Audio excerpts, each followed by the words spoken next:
اللہ تعالی سورۃ القصص آیت 4 میں فرماتے ہیں، یقیناً فرعون نے زمین میں سرکشی کر رکھی تھی اور وہاں کے لوگوں کو گروہ گروہ بنا رکھا تھا اور ان کے ایک فرقے کو کمزور کر رکھا تھا اور ان کے لڑکوں کو تو ذبح کر ڈالتا تھا اور ان کی لڑکیوں کو زندہ چھوڑ دیتا تھا۔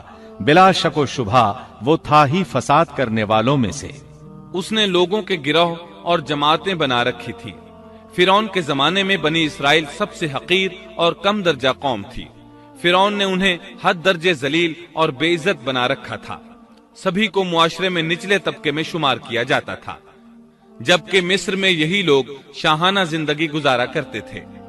فرعون نے اعلان کرا رکھا تھا کہ بنی اسرائیل سب کے سب غلام ہیں۔ وہ ان سے زر خرید غلاموں کی طرح مزدوری لیا کرتا تھا۔ ان کی عورتوں سے لونڈیوں باندیوں جیسا برتاؤ کیا جاتا تھا۔ وہ جو چاہتا تھا ان سے کرتا تھا۔ اس نے یہ حکم اپنی رعایا میں عام دے رکھا تھا۔ مصر کے باشندے اعلیٰ درجے کے لوگ سمجھے جاتے تھے، وہ قبطی کہلاتے تھے۔ فرعون نے بنی اسرائیل کو غلام اور محکوم بنا رکھا تھا اور انہیں ہر طرح سے کمزور کر دیا تھا۔ اللہ تعالیٰ سورۃ القصص آیت 4 میں فرماتے ہیں، يستضعف طائفة منهم، اور اس نے ان میں سے ایک فرقے کو کمزور کر رکھا تھا۔ بنی اسرائیل اس ذلت سے نجات پانے کا انتظار کر رہے تھے، اور اس کی وجہ یہ تھی کہ انہیں ایک بشارت ملی ہوئی تھی۔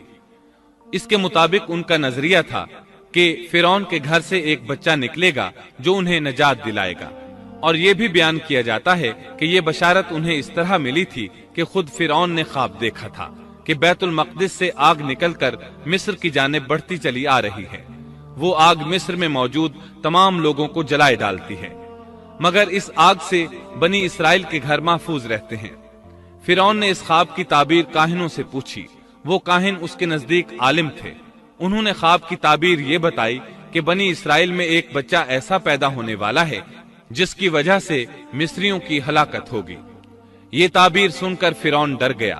تب اس نے ایک خوفناک حکم جاری کیا، اقتلوا كل من يولد من بني اسرائیل،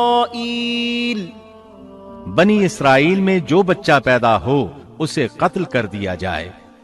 اللہ کی قدرت دیکھیے کہ ہارون علیہ السلام اس سے پہلے پیدا ہو چکے تھے اور موسیٰ علیہ السلام کی والدہ امید سے تھی۔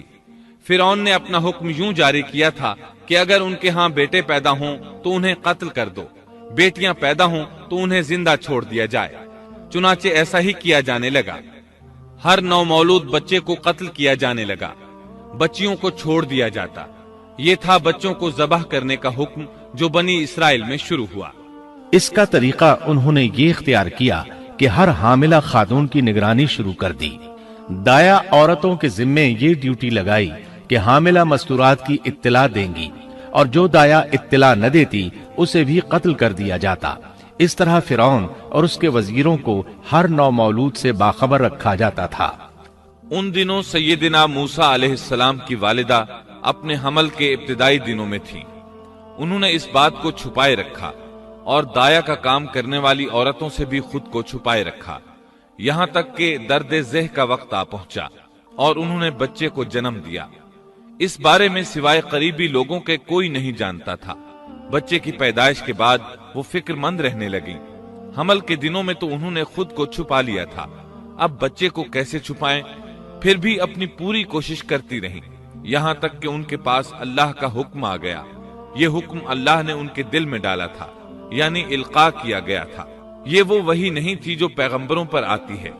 سورۃ القصص آیت 7 میں ہے، وَأَوْحَيْنَا إِلَىٰ أُمِّ مُوسَىٰ أَنْ أَرْضِعِيهِ فَإِذَا خِفْتِ عَلَيْهِ فَأَلْقِيهِ فِي الْيَمِّ وَلَا تَخَافِي وَلَا تَحْزَنِي إِنَّا رَادُّوهُ إِلَيْكِ وَجَاعِلُوهُ مِنَ الْمُرْسَلِينَ۔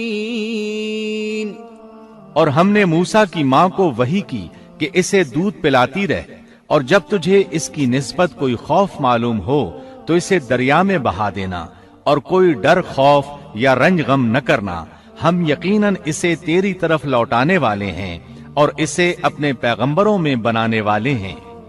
مطلب یہ تھا کہ جب تفتیش اور تحقیق شروع ہو یا خطرات بڑھ جائیں تو اسے دریا میں ڈال دیں۔ امام اسمعی رحمت اللہ علیہ نے ایک بچی کو چند اشعار گنگناتے سنا تو کہنے لگے ان اشعار میں کتنی فصاحت ہے۔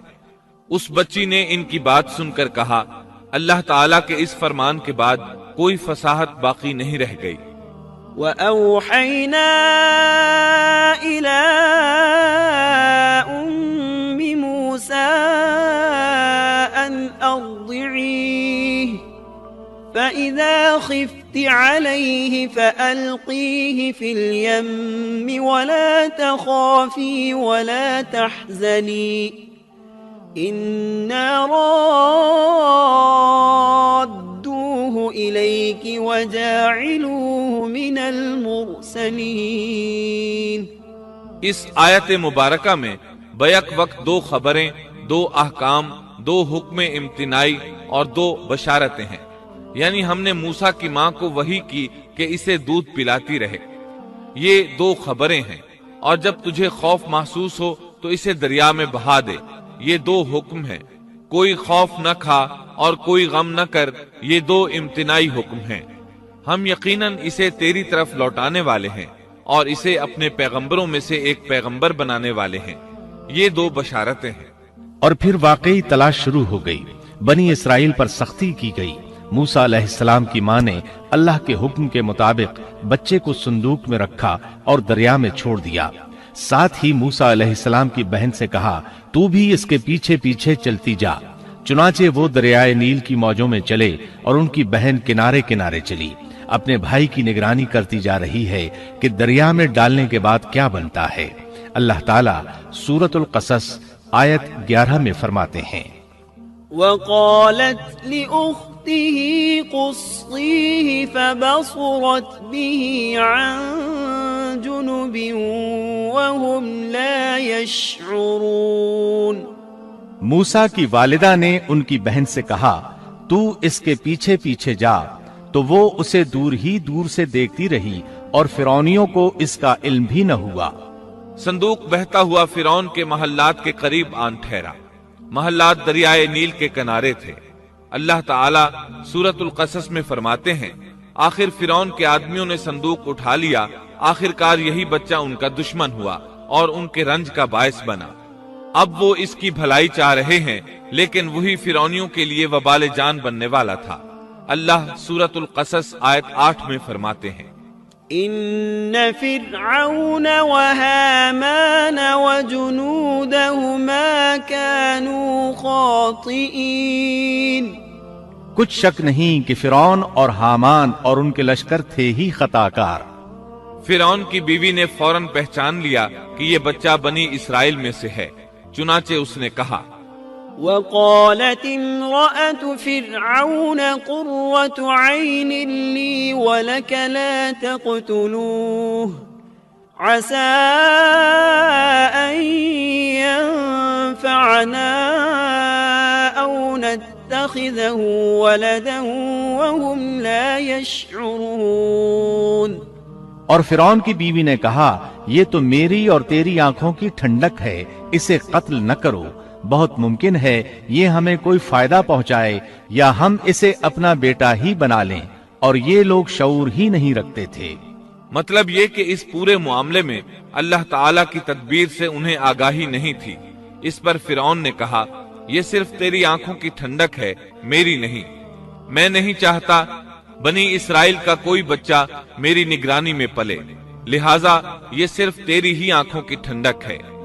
ابن عباس رضی اللہ عنہما فرماتے ہیں اگر فرعون یہ بات کہہ دیتا کہ یہ میری بھی آنکھوں کی ٹھنڈک ہے تو اللہ تعالیٰ اسے ہدایت دے دیتا، لیکن اس نے یوں کہا یہ صرف تیری آنکھوں کی ٹھنڈک ہے، میری نہیں۔ اور پھر ہوا بھی یہی، موسیٰ علیہ السلام آسیہ کی آنکھوں کی ٹھنڈک بن گئے، فرعون کی آنکھوں کی ٹھنڈک نہ بنے۔ اللہ تعالیٰ سورۃ القصص آیت 10 میں فرماتے ہیں وَأَصْبَحَ فُؤَادُ أُمِّ مُوسَى فَارِغًا۔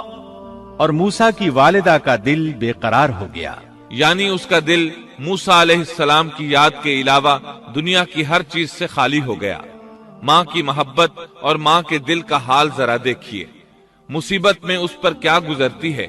وہ مہربانی جو ماں کے دل میں ہوتی ہے، وہ محبت جو صرف اسی دل کا خاصہ ہے، ہم مردوں کی جماعت اس کیفیت کو نہیں جانتی جو مصیبت کے وقت ماں کے دل پر گزرتی ہے۔ چنانچہ اللہ تعالیٰ فرما رہے ہیں اور موسیٰ کی والدہ کا دل بے قرار ہو گیا، یعنی موسیٰ علیہ السلام کی محبت کے سوا اس دل میں اور کچھ نہ رہا۔ ہر وہ چیز جو اسے دنیا میں پیاری تھی موسیٰ کی محبت پر غالب نہ آ سکی، بس دل میں موسیٰ ہی موسیٰ تھے۔ اللہ تعالیٰ سورۃ القصص آیت 10 میں فرماتے ہیں، إن كادت لتبدي به لولا أن ربطنا على قلبها لتكون من المؤمنين۔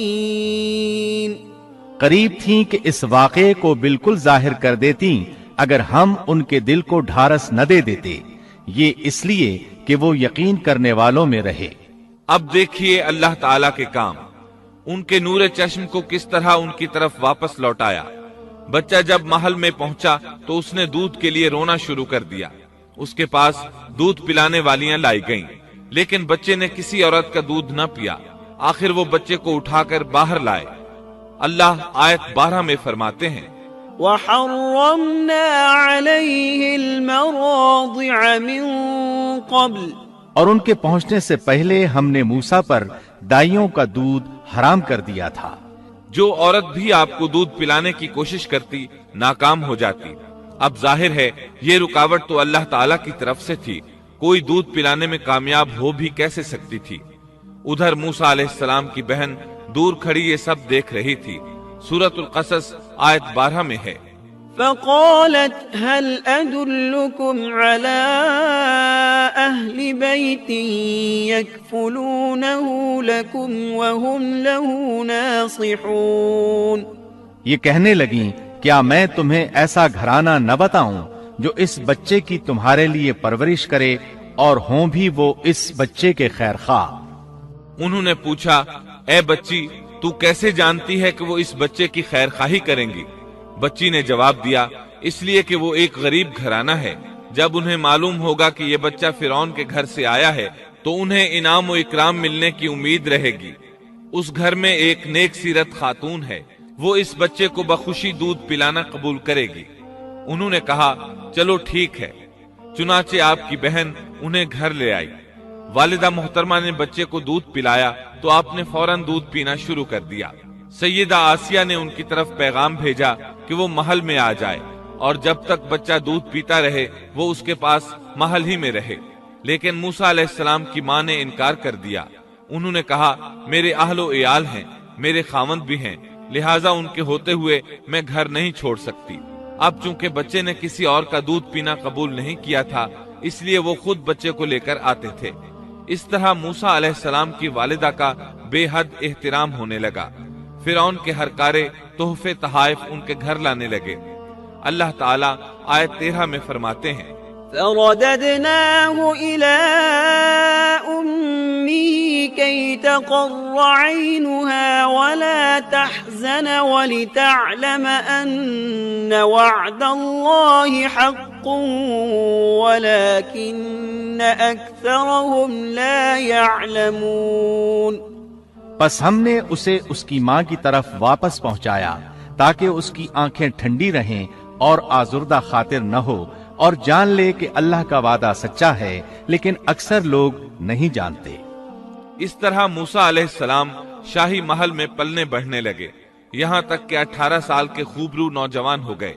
اللہ تعالیٰ آیت 14 میں فرماتے ہیں، وَلَمَّا بَلَغَ أَشُدَّهُ وَاسْتَوَى آتَيْنَاهُ حُكْمًا وَعِلْمًا وَكَذَلِكَ نَجْزِي الْمُحْسِنِينَ۔ اور جب موسیٰ اپنی جوانی کو پہنچ گئے اور پورے توانا ہو گئے تو ہم نے انہیں علم و حکمت عطا فرمایا، نیکی کرنے والوں کو ہم اسی طرح بدلہ دیا کرتے ہیں۔